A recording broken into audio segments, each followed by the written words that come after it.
4 assembly எலெக்ஷனுக்கு தமிழகத்துல மிகப்பெரிய ஒரு கூட்டணியாக திமுகவினுடைய தலைமையில் காங்கிரஸ் இருந்திருந்த கூட்டணியை பார்க்கிறோம்.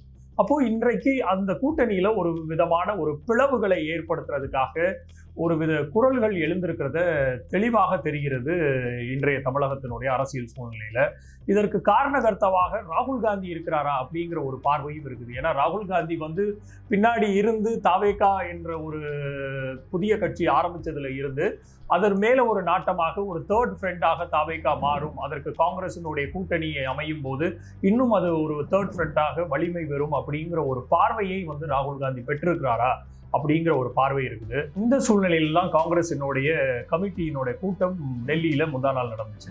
இந்த கூட்டத்துல மிக முக்கியமாக தமிழகத்தில் நிலவக்கூடிய அரசியல் சூழ்நிலை, அதுல காங்கிரசினுடைய தலைவர்கள், மூத்த தலைவர்களாக இருக்கக்கூடிய திரு மாணிக் தாக்கூர் அவர்கள், செல்வி ஜோதிமணி அவர்கள், திருச்சி வேலுசாமி போன்றவர்கள்லாம் ஒரு திமுக கூட்டணியை பிளவுபடுத்துற மாதிரியான கருத்துக்களை முன்வைக்கிறதாக எழுந்த சர்ச்சையை நோக்கி, அதற்கான ஒரு விடியலை நோக்கி மிக முக்கியமாக அந்த கூட்டத்தில் விவாதிக்கப்பட்டதாக தெரிகிறது. மெயினா பாத்தீங்கன்னா திருச்சி வேலுசாமி போன்றவர்கள், செல்வி ஜோதிமணி போன்றவர்கள், திரு மாணிக் தாக்கூர் அவர்கள் எல்லாருமே தெளிவாக இது எல்லாத்தையும் கூட்டி கழிச்சு பார்த்தீங்கன்னா இதுல மிக முக்கியமாக அரசியல் கூட்டணிகளை தாண்டி திமுகவினுடைய ஆட்சி அதிகாரத்தில் இந்த கூட்டணியில பங்கு வேணும் அப்படிங்கிற ஒரு பார்வையை முன்வைத்திருக்கிறார்கள்.